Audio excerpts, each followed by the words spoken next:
चारों तरफ धक्के मारता है। इसीलिए नहीं क्योंकि दूसरे लोग दबंग हैं, बल्कि इसलिए क्योंकि आप में आंतरिक नियंत्रण और अनुशासन का अभाव है। जिन लोगों में आंतरिक सहन शक्ति की कमी होती है वो अक्सर आत्म अनुशासन वाले लोगों के शिकार हो जाते हैं। मैं जिन उद्यमी कक्षाओं में सिखाता हूं उनमें मैं लोगों को लगातार याद दिलाता हूं कि वो अपने प्रोडक्ट, सेवा या सॉफ्टवेयर पर नहीं बल्कि प्रबंधन योग्यताएं बढ़ाने पर ध्यान केंद्रित करें। अपना खुद का कारोबार शुरू करने के लिए प्रबंधन की 3 सबसे महत्वपूर्ण योग्यताएं ये हैं। पहला, कैश फ्लो का प्रबंधन। दूसरा, लोगों का प्रबंधन। तीसरा, व्यक्तिगत समय का प्रबंधन। मैं कहूंगा कि इन तीनों का प्रबंधन करने की योग्यताएं सिर्फ उद्यमियों के लिए नहीं बल्कि एक व्यक्ति या परिवार, कारोबार, परोपकारी संगठन, शहर या देश के हिस्से के रूप में आप अपना जीवन किस तरह जीते हैं, ये तीनों उसमें भी मायने रखती हैं। ये सभी योग्यताएं आत्म अनुशासन में महारत हासिल करने से बढ़ती हैं। मैं खुद को सबसे पहले पैसे दें कथन को हल्के में नहीं लेता हूं। खुद को सबसे पहले पैसे दें ये कथन जॉर्ज क्लासन की पुस्तक the richest man in Babylon से लिया गया है। इस पुस्तक की लाखों प्रतियां बिक चुकी हैं। हालांकि लाखों लोग इस शक्तिशाली कथन को दोहराते हैं लेकिन बहुत कम इस सलाह पर चलते हैं। जैसा मैंने कहा था, वित्तीय साक्षरता इंसान को अंक पढ़ने की योग्यता प्रदान करती है और अंक पूरी कहानी बता देते हैं। किसी व्यक्ति के इनकम स्टेटमेंट और बैलेंस शीट को देखकर मैं तुरंत देख सकता हूं कि जो लोग खुद को सबसे पहले पैसे दें शब्द बोलते हैं, क्या वो सचमुच उस पर अमल करते हैं। एक तस्वीर 1000 शब्दों जितनी मूल्यवान होती है। इसलिए आइए उन लोगों के फाइनेंशियल स्टेटमेंट की समीक्षा करते हैं जो खुद को सबसे पहले पैसा देते हैं, और उन लोगों की भी जो ऐसा नहीं करते हैं। जो लोग खुद को सबसे पहले पैसा देते हैं। अगर रेखा चित्रों का अध्ययन करें और देखें कि क्या आप कोई फर्क देख सकते हैं। एक बार फिर इसके लिए कैश फ्लो को समझना होता है जो कहानी बताता है। अधिकतर लोग अंकों को देखते हैं और कहानी चूक जाते हैं। क्या आप इसे देख सकते हैं? रेखा चित्र उन लोगों के कार्य दर्शाते हैं जो खुद को सबसे पहले पैसा देने का विकल्प चुनते हैं। हर महीने अपने मासिक खर्च करने से पहले वो अपने संपत्ति वाले कॉलम में पैसा डालते हैं। हालांकि लाखों लोग क्लासन की पुस्तक पढ़ चुके हैं और खुद को सबसे पहले पैसे दें इस कथन से परिचित हैं, लेकिन हकीकत में वो खुद को सबसे अंत में पैसा देते हैं। अब मैं आप में से उन लोगों की चीख पुकार सुन सकता हूं जो सचमुच अपने बिलों को सबसे पहले चुकाने में यकीन रखते हैं, और मैं आप सभी जिम्मेदार लोगों की आवाजें सुन सकता हूं जो अपने बिल समय पर चुकाते हैं। मैं ये नहीं कह रहा हूं कि आप गैर जिम्मेदार बनें और अपने बिलों का भुगतान न करें। मैं तो सिर्फ वही कह रहा हूं जो पुस्तक कहती है, यानी खुद को सबसे पहले पैसे दें। और पिछला रेखा चित्र उस कार्य की सही अकाउंटिंग तस्वीर था। जो लोग बाकी हर व्यक्ति को सबसे पहले पैसा देते हैं। अगर आप सचमुच कैश फ्लो की शक्ति को समझ लें तो आपको जल्द ही एहसास हो जाएगा कि पिछले रेखाचित्र के साथ क्या गलत है, या 90% लोग जिंदगी भर कड़ी मेहनत क्यों करते हैं और इसके बावजूद बुढ़ापे में उन्हें सामाजिक सुरक्षा जैसी सरकारी सहायता की आवश्यकता क्यों होती है। किम और मेरे पास कई बुक कीपर्स, अकाउंटेंट्स और बैंकर्स हैं जिन्हें खुद को सबसे पहले पैसे दें इस दृष्टिकोण के साथ बहुत समस्या आती है। कारण ये है कि ये वित्तीय पेशेवर भी दरअसल वही करते हैं जो जनता करती है। वो खुद को सबसे अंत में पैसे देते हैं। मेरे जीवन में ऐसे समय रहे हैं जब किसी कारणवश कैश फ्लो मेरे बिलों से कहीं कम था, फिर भी मैंने खुद को सबसे पहले पैसे दिए। मेरे अकाउंटेंट और बुक कीपर दहशत में चीखने लगे, वो आपके पीछे पड़ जाएंगे, इनकम टैक्स विभाग आपको जेल भिजवा देगा, आप अपनी क्रेडिट रेटिंग बिगाड़ देंगे, वो बिजली काट देंगे। फिर भी मैंने खुद को सबसे पहले पैसे दिए। आप पूछते हैं क्यों? क्योंकि बेबीलोन का सबसे अमीर आदमी नामक कहानी इसी बारे में है, आत्म अनुशासन की शक्ति और आंतरिक सहन शक्ति। मेरे अमीर डैडी ने मेरे काम करने के पहले ही माह में मुझे बताया था कि ज्यादातर लोग संसार की ठोकरें सहन करते रहते हैं और बिल वसूलने वाला आकर हड़काता है और आप या तो पैसे दे देते हैं, वरना सेल्स क्लर्क कहता है, ओह इसे बस अपने चार्ज कार्ड में डाल दें। आपका रियल एस्टेट एजेंट आपसे कहता है मकान खरीद लें। सरकार मकान खरीदने पर टैक्स में छूट देती है। ये पुस्तक इसी बारे में है। आप में ज्वार के खिलाफ जाने और अमीर बनने का साहस होना चाहिए। हो सकता है कि आप कमज़ोर ना हों, लेकिन पैसे के मामले में बहुत से लोग डरपोक बन जाते हैं। मैं ये नहीं कह रहा हूं कि गैर जिम्मेदार बने। मेरे पास ऊंचे क्रेडिट कार्ड कर्ज और ऐशो आराम की चीज़ों के कर्ज नहीं हैं। इसका कारण यह है कि मैं खुद को सबसे पहले पैसे देता हूं। मैं अपनी आमदनी न्यूनतम इसलिए रखता हूं क्योंकि मैं इसे सरकार को नहीं देना चाहता। इसीलिए मेरी आमदनी नेवाडा के एक कॉरपोरेशन के जरिए मेरे संपत्ति वाले कॉलम से प्राप्त होती है। अगर मैं पैसे के लिए काम करता तो सरकार इसे ले लेती। हालांकि मैं अपने बिलों का भुगतान सबसे अंत में करता हूं, लेकिन मैं वित्तीय दृष्टि से इतना चतुर हूं कि किसी मुश्किल में नहीं फंसता हूं। मैं उपभोक्ता ऋण को पसंद नहीं करता। मेरे दायित्व वास्तव में 99% लोगों से ज्यादा हैं, लेकिन उनका भुगतान मैं नहीं करता। मेरे दायित्वों का भुगतान दूसरे लोग करते हैं। उन्हें किराएदार कहा जाता है। इसीलिए खुद को सबसे पहले पैसे देने का पहला नियम यह है, कभी कर्ज में मत फंसो। हालांकि मैं अपने बिलों का भुगतान सबसे अंत में करता हूं, लेकिन ये उन छोटे महत्वहीन बिलों के मामले में ही होता है जो मुझे चुकाने होते हैं। कभी कभार जब पैसों की तंगी रहती है, तब भी मैं खुद को सबसे पहले पैसे देता हूं। मैं कर्ज देने वालों और सरकार को चीखने चिल्लाने देता हूं। उनका सख्त होना मुझे अच्छा लगता है। क्यों? क्योंकि वो लोग मुझ पर एक एहसान कर रहे हैं। वो मुझे बाहर निकलकर ज्यादा पैसे कमाने के लिए प्रेरित कर रहे हैं। इसलिए मैं खुद को सबसे पहले पैसे देता हूं, उस पैसे का निवेश करता हूं और कर्ज देने वालों को चीखने चिल्लाने देता हूं। मैं आमतौर पर उन्हें सही समय पर पैसे दे देता हूं। किम और मेरी क्रेडिट रेटिंग बेहतरीन है। हम बस दबाव के सामने झुकते नहीं हैं और उपभोक्ता ऋण चुकाने के लिए अपनी बचत को खर्च नहीं करते या शेयरों को नहीं बेचते।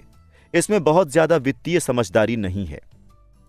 खुद को सबसे पहले सफलतापूर्वक पैसे देने के लिए कई बातें याद रखनी चाहिए। जैसे पहला, कभी भी भारी कर्ज में ना फंसें जिसे आपको चुकाना हो। अपने खर्च कम रखें। अपनी संपत्तियों को सबसे पहले बनाएं। इसके बाद ही कोई बड़ा मकान या अच्छी कार खरीदें। चूहा दौड़ में फंसे रहने में कोई समझदारी नहीं है। दूसरी, जब आपके पास पैसे की तंगी हो तो दबाव बढ़ने दें, लेकिन अपनी बचत या निवेशों में हाथ न डालें।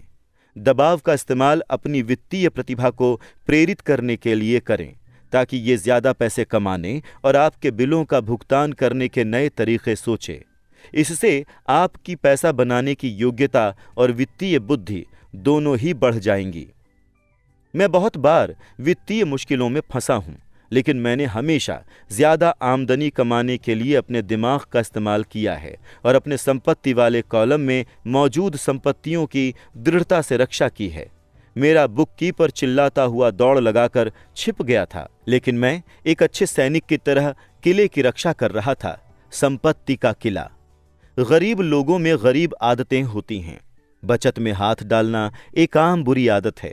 अमीर लोग जानते हैं कि बचत का इस्तेमाल बिल चुकाने के लिए नहीं, बल्कि ज्यादा पैसे कमाने के लिए किया जाता है। मैं जानता हूं कि यह कठोर लगता है, लेकिन जैसा मैंने कहा था, अगर आप अंदर से कठोर नहीं हैं तो संसार आपको वैसे भी हमेशा इधर से उधर धक्के मारेगा। अगर आपको वित्तीय दबाव पसंद नहीं है तो ऐसा फॉर्मूला खोजें जो आपके लिए कारगर हो।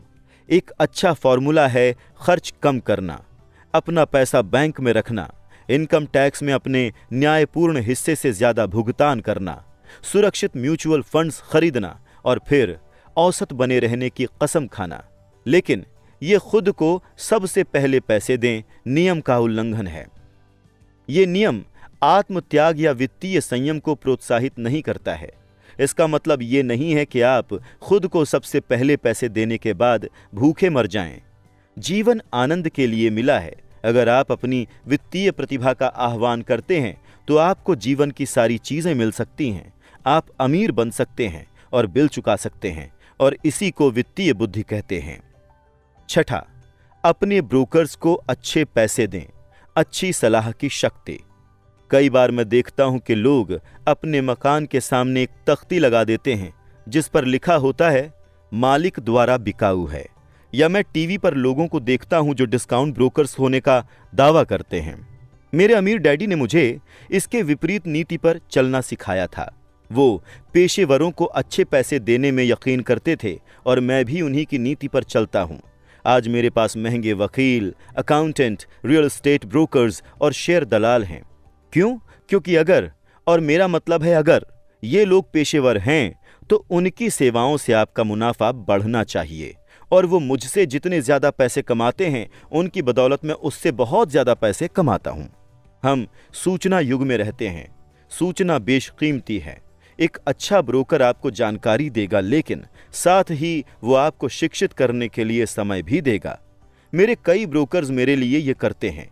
कुछ ने मुझे तब तक सिखाया था, कुछ ने मुझे तब सिखाया था जब मेरे पास बहुत कम पैसा था या बिल्कुल भी नहीं था। मैं आज भी उनके साथ हूं। मैं किसी ब्रोकर को जितना पैसा देता हूं उसकी जानकारी पर मैं उससे बहुत ज्यादा पैसे कमा लेता हूं। इसलिए मुझे ये बात अच्छी लगती है जब मेरा रियल एस्टेट ब्रोकर या स्टॉक ब्रोकर बहुत से पैसे कमाता है, क्योंकि आमतौर पर इसका मतलब ये होता है कि मैंने भी बहुत सारे पैसे कमाए हैं। एक अच्छा ब्रोकर मेरे लिए पैसे तो कमाता ही है, इसके अलावा वो मेरा समय भी बचाता है। जैसे तब जब मैंने वो खाली जमीन $9,000 में खरीदी और उसे तुरंत $25,000 में बेच दिया ताकि मैं अपनी पॉर्श कार ज्यादा जल्दी खरीद सकूं। ब्रोकर बाजार में मेरी आंख और कान हैं। वो हर दिन मैदान में रहते हैं, इसलिए वहां मेरे रहने की जरूरत नहीं पड़ती। इसके बजाय मैं तो गोल्फ खेलना पसंद करता हूं। जो लोग अपना मकान खुद बेचते हैं शायद वो अपने समय को ज्यादा कीमती नहीं मानते हैं। मैं कुछ पैसे बचाने के चक्कर में अपना समय क्यों खराब करूं, जबकि मैं उस समय का उपयोग ज्यादा पैसे बनाने या अपने प्रियजनों के साथ गुजारने में कर सकता हूं। मुझे ये बात बहुत मजेदार लगती है कि कई गरीब और मध्यम वर्गीय लोग रेस्तरां में खराब सेवा के बावजूद वेटर को 15 से 20% टिप देते हैं, लेकिन ब्रोकर को 3 से 7% चुकाने में शिकायत करते हैं। वो व्यय वाले कॉलम में लोगों को टिप देकर खुश होते हैं और संपत्ति वाले कॉलम में लोगों को टिप देने से कतराते हैं। इसमें तो वित्तीय समझदारी नहीं है। याद रखें, सभी ब्रोकर एक जैसे नहीं होते। दुर्भाग्य से ज्यादातर ब्रोकर्स सिर्फ सेल्स पीपल होते हैं। वो रियल एस्टेट बेचते तो हैं लेकिन उनके खुद के पास कोई रियल एस्टेट नहीं होता, या होता भी है तो बहुत थोड़ा। मकान बेचने वाले और निवेश बेचने वाले में बहुत बड़ा फर्क होता है। यही शेयर, बॉन्ड, म्यूचुअल फंड्स और बीमे के ब्रोकर्स के बारे में सच है जो खुद को वित्तीय नियोजक कहते हैं। जब मैं इस तरह के किसी भुगतान पाने वाले पेशेवर व्यक्ति से बातचीत करता हूं तो मैं पहले पता लगाता हूं कि उसके खुद के पास कितनी जायदाद या शेयर है और वो कितने फीसदी टैक्स देता है, और ये मेरे टैक्स वकील तथा अकाउंटेंट पर भी लागू होते हैं। मेरा एक अकाउंटेंट है जो अपने खुद के काम पर ध्यान केंद्रित करता है। उसका पेशा अकाउंटिंग है लेकिन उसका काम रियल एस्टेट है। इससे पहले मेरे पास एक अकाउंटेंट था जो एक छोटे कारोबार का अकाउंटेंट था, लेकिन उसके पास कोई रियल एस्टेट नहीं थी। मैंने अकाउंटेंट बदल लिया क्योंकि हम एक ही कारोबार से प्रेम नहीं करते थे। ऐसा ब्रोकर खोजें जो आपके सर्वश्रेष्ठ हित में काम करे। कई ब्रोकर्स आपको शिक्षित करने में समय लगाएंगे और ये आपके लिए सबसे अच्छी संपत्ति साबित हो सकते हैं। बस उदार रहें और उनमें से ज्यादातर आपके प्रति उदार रहेंगे। अगर आप उनके कमीशन में कटौती करने के बारे में ही सोचते रहेंगे तो फिर वो आपकी ज्यादा मदद क्यों करेंगे? ये सरल सा तर्क है।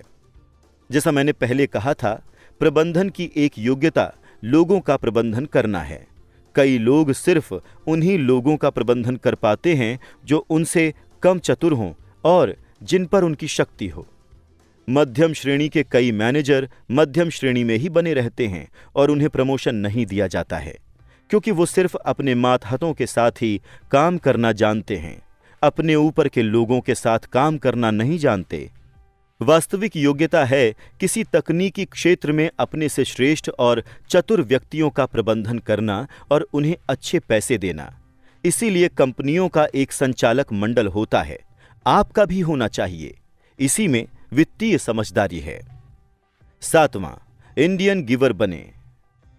कुछ नहीं देकर कुछ पाने की शक्ति। जब पहले यूरोपीय निवासी अमेरिका में रहने गए तो वो अमेरिकी भारतीयों की एक सांस्कृतिक परंपरा देखकर दंग रह गए।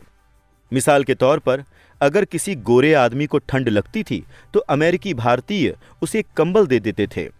श्वेत प्रवासी उसे उपहार मान लेता था और जब अमेरिकी भारतीय कंबल वापस मांगता था तो उसे अक्सर बुरा लग जाता था। अमेरिकी भारतीय को भी बुरा लगता था जब उन्हें पता चलता था कि श्वेत प्रवासी कंबल वापस नहीं करना चाहते हैं। यहीं से इंडियन गिवर वाक्यांश पैदा हुआ, एक छोटी सी सांस्कृतिक गलतफहमी के कारण।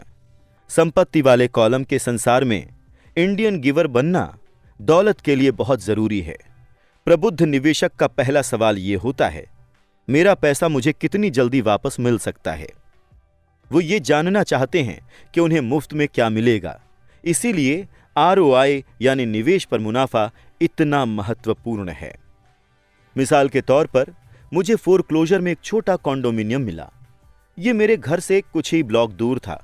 बैंक वाले $60,000 चाहते थे और मैंने $50,000 की बोली का आवेदन दे दिया। उन्होंने इसे स्वीकार कर लिया क्योंकि मेरे आवेदन के साथ $50,000 का कैशियर्स चेक भी लगा हुआ था। उन्हें एहसास हो गया कि मैं गंभीर हूं। ज्यादातर निवेशक कहेंगे, क्या आप बहुत सारा पैसा फंसा तो नहीं रहे थे? क्या इस पर लोन लेना ज्यादा अच्छा तरीका नहीं था? जवाब है, इस मामले में नहीं। मेरी निवेश कंपनी इस कॉन्डोमिनियम का इस्तेमाल जाड़े के महीनों में वेकेशन रेंटल के रूप में करती है। जब स्नोबर्ड एरिजोना आते हैं, ये साल में 4 महीने $2,500 प्रति माह पर किराए में उठता है। बाकी के 8 महीनों में इसका किराया सिर्फ $1,000 आता है। मेरा पैसा लगभग 3 साल में वसूल हो गया। अब मैं इस संपत्ति का मालिक हूं जो हर महीने मुझे अतिरिक्त पैसा देती है। यही शेयरों के साथ किया जाता है। अक्सर मेरा ब्रोकर फोन करके सलाह देता है कि मैं किसी कंपनी के शेयर में काफी बड़ी राशि लगा दूं, क्योंकि उसे लगता है कि कोई ऐसी चीज होने वाली है जिससे उस शेयर का भाव बढ़ जाएगा, जैसे किसी नए प्रोडक्ट की घोषणा। मैं 1 सप्ताह से 1 महीने तक की अवधि के लिए अपना पैसा लगा देता हूं। शेयर का भाव बढ़ने पर मैं अपने शुरुआती पैसे को बाहर निकाल लेता हूं, बचे हुए शेयर छोड़ देता हूं और बाजार के उतार चढ़ाव की चिंता से मुक्त हो जाता हूं, क्योंकि मेरी मूल रकम वापस हो चुकी है और किसी दूसरी संपत्ति पर काम करने को तैयार है। तो मेरा पैसा अंदर जाने के बाद बाहर निकल आता है, लेकिन इसकी वजह से मैं एक ऐसी संपत्ति का मालिक बन जाता हूं जो तकनीकी दृष्टि से मुफ्त होती है। ये सच है कि मैंने कई मौके पर पैसे का नुकसान भी झेला है, लेकिन मैं उतने ही पैसों से खेलता हूं जिसके नुकसान को मैं झेल सकता हूं। मैं कहूंगा कि औसतन 10 निवेशों में से मैं 2-3 पर छक्के मार लेता हूं, जबकि 5-6 में कुछ नहीं होता और 2-3 में घाटा हो जाता है। लेकिन मैं अपने नुकसान सिर्फ उसी पैसे तक सीमित कर लेता हूं जो उस वक्त लगे होते हैं। जो लोग जोखिम से नफरत करते हैं वो अपना पैसा बैंक में रखते हैं।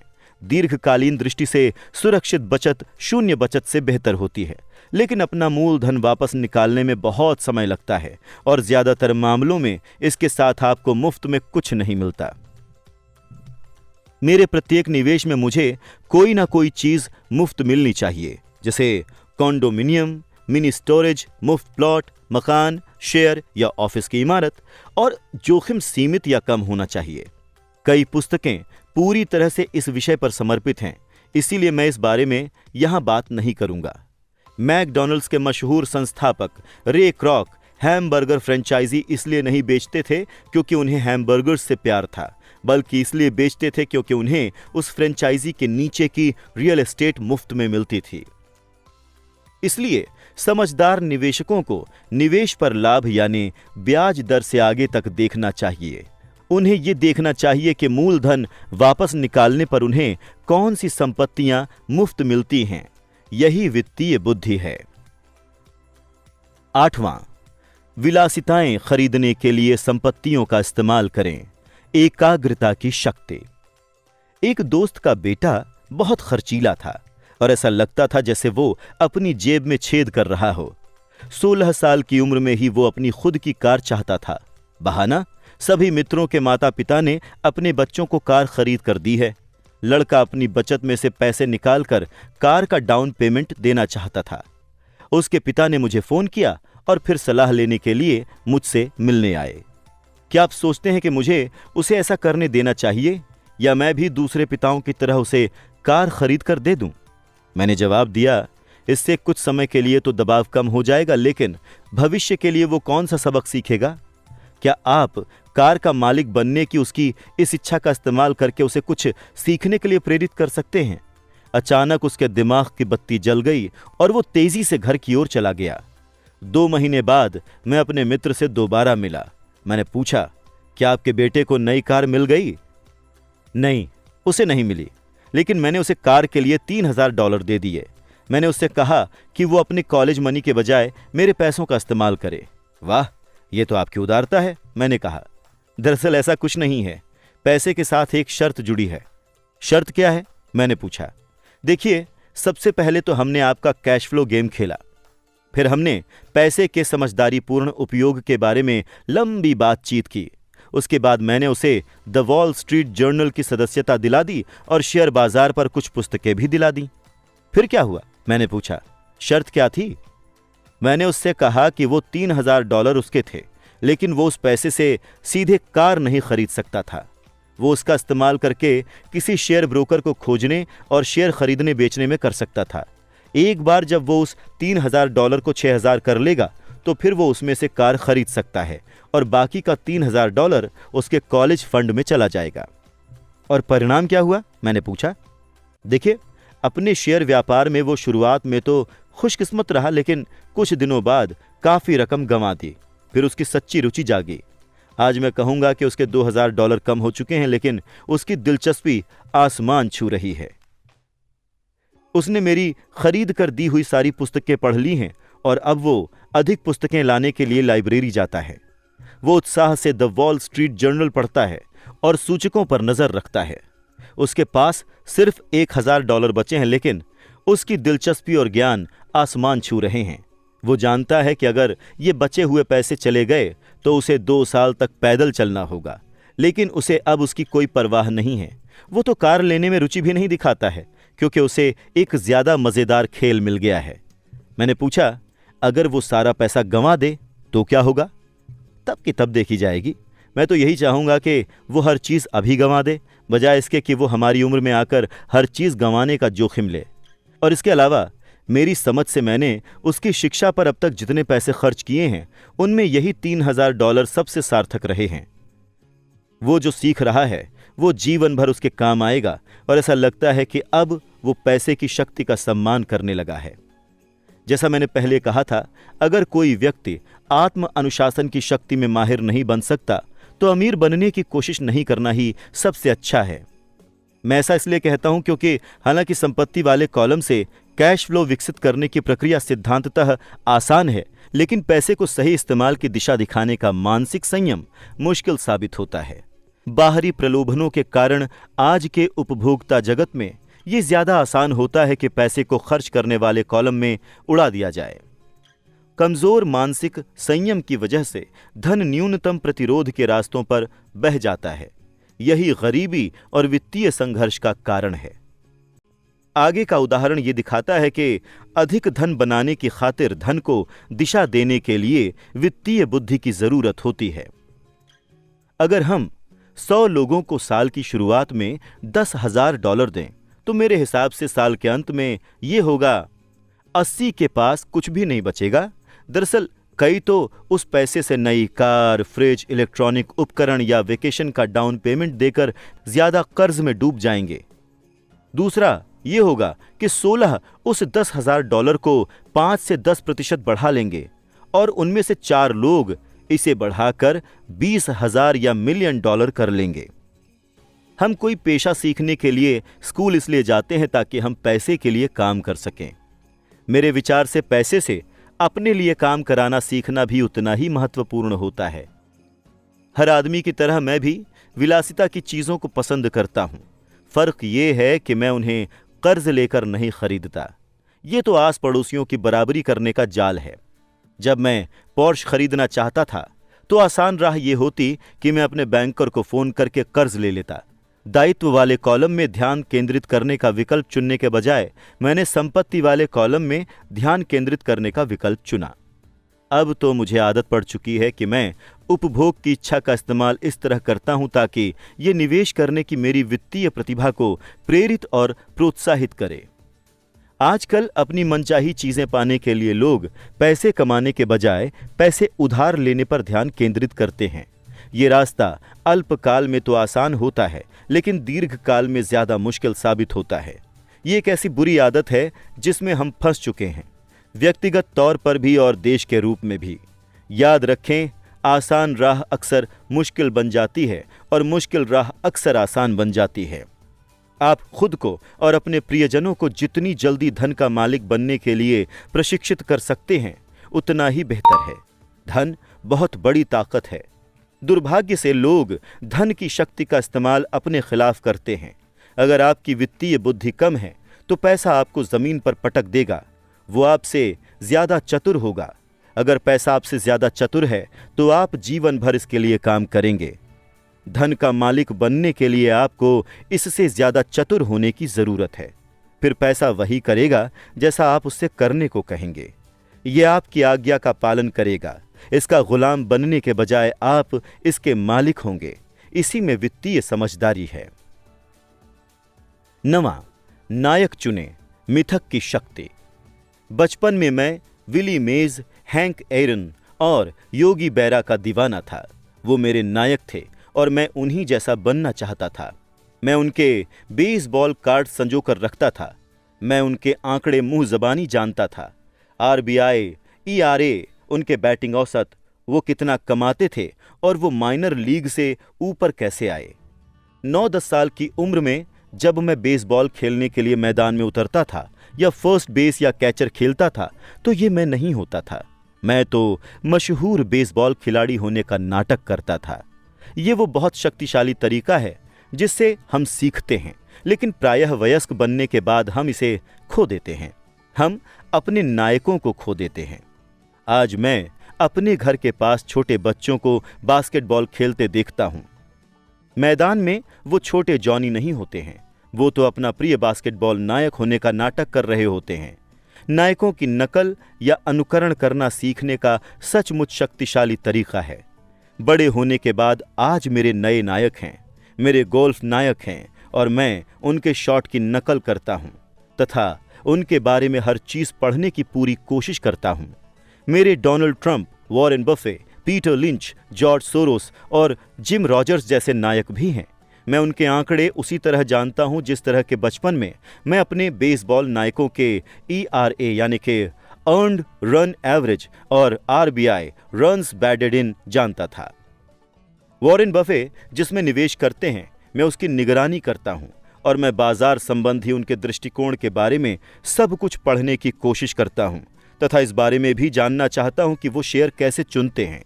इसके अलावा मैं डोनाल्ड ट्रंप के बारे में पढ़ता हूं और ये पता लगाने की कोशिश करता हूं कि वो कैसे सौदेबाजी करते हैं तथा सौदों को अंजाम देते हैं। जिस तरह मैदान में बेसबॉल में बैटिंग करने जाते समय मैं दरअसल अपनी भूमिका में नहीं होता था, उसी तरह जब मैं सौदेबाजी कर रहा होता हूं तो मैं अवचेतन रूप से ट्रंप के साहस की नकल कर रहा होता हूं, या किसी प्रवृत्ति का विश्लेषण करते समय मैं उसे वॉरेन बफे की नजरों से देखता हूं। नायक होने से हम अपनी छिपी हुई प्रतिभा के एक जबरदस्त स्रोत का दोहन करते हैं, लेकिन नायक हमें प्रेरित करने से भी ज्यादा काम करते हैं। नायक चीजों को आसान दिखाते हैं। चीजें आसान दिखने के कारण हम भी उन्हीं जैसा बनना चाहते हैं। अगर वो ये कर सकते हैं तो मैं भी कर सकता हूं। जब निवेश की बात आती है तो बहुत सारे लोग इसे मुश्किल बनाकर पेश करते हैं। इसके बजाय ऐसे नायक खोजें जो इसे आसान बनाते हों। 10वां, सिखाओ और आपको मिलेगा, देने की शक्ति। मेरे दोनों डैडी शिक्षक थे। मेरे अमीर डैडी ने मुझे एक सबक सिखाया जो जीवन भर मेरे साथ रहा है, परोपकारी बनने या देने की आवश्यकता। मेरे शिक्षित डैडी ने अपना बहुत सा समय और ज्ञान तो दिया, लेकिन पैसा कभी दान में नहीं दिया। वो आमतौर पर कहते थे कि जब उनके पास थोड़ा अतिरिक्त पैसा आ जाएगा तब वो दान देंगे।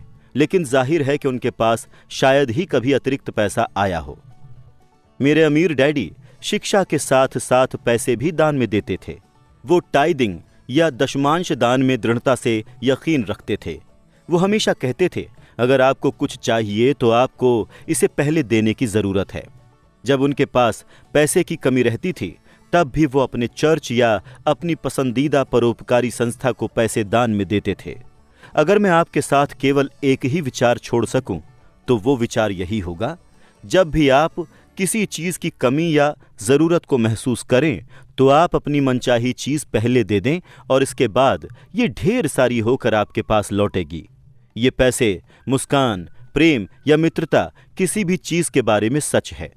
मैं जानता हूं कि अक्सर इंसान इस काम को सबसे अंत में ही करना चाहेगा, लेकिन मैं ये बताना चाहूंगा कि इससे मुझे हमेशा फायदा हुआ है। मेरा विश्वास है कि आदान प्रदान का सिद्धांत सच है, इसलिए मैं वही चीज देता हूं जो मैं पाना चाहता हूं। मैं पैसे चाहता हूं, इसीलिए मैं पैसे देता हूं और ये कई गुना होकर लौटता है। मैं बिक्री चाहता हूं, इसलिए मैं कोई चीज बेचने में किसी दूसरे की मदद करता हूं और मेरी भी बिक्री बढ़ जाती है। मैं संपर्क बनाना चाहता हूं, इसलिए मैं संपर्क बनाने में किसी दूसरे की मदद करता हूं। जादू की तरह मेरे संपर्क भी बढ़ जाते हैं। मैंने बरसों पहले ये कहावत सुनी थी, ईश्वर को पाने की जरूरत नहीं है, लेकिन इंसान को देने की जरूरत है। मेरे अमीर डैडी अक्सर कहते थे, गरीब लोग अमीरों से ज्यादा लालची होते हैं।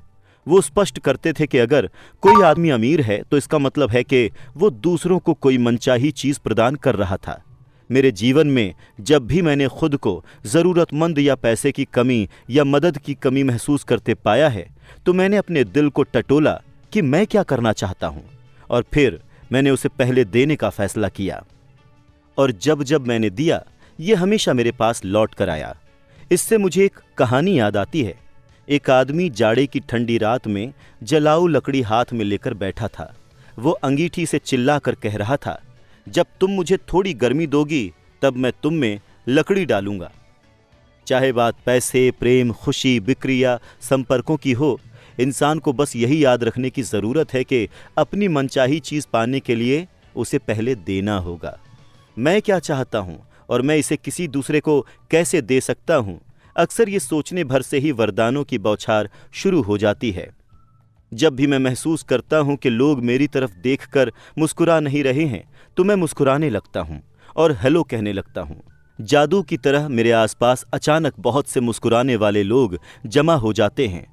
ये सच है कि आपका संसार आपका ही आईना होता है। इसीलिए मैं कहता हूं, सिखाओ और आपको मिलेगा। मैंने पाया है कि सीखने की इच्छा रखने वाले लोगों को मैं जितना ज्यादा सिखाता हूं, मैं भी उतना ही ज्यादा सीखता हूं। अगर आप धन के बारे में सीखना चाहते हो तो इसे किसी दूसरे को सिखाएं। ऐसा करने पर आपके दिमाग में नए विचारों और फॉर्मूलों का सैलाब आ जाएगा। ऐसे समय रहे हैं जब मैंने दिया तो था, लेकिन कुछ वापस नहीं लौटा, या जो मुझे मिला वो नहीं था जो मैं चाहता था।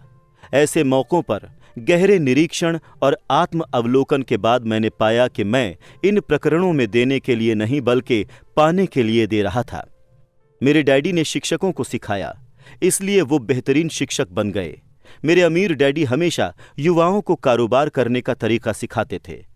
पीछे पलटकर देखने पर मैं पाता हूं कि अपने ज्ञान को उदारता से बांटने की वजह से ही वो ज्यादा चतुर बने। इस संसार में ऐसी शक्तियां हैं जो हमसे बहुत ज्यादा चतुर हैं।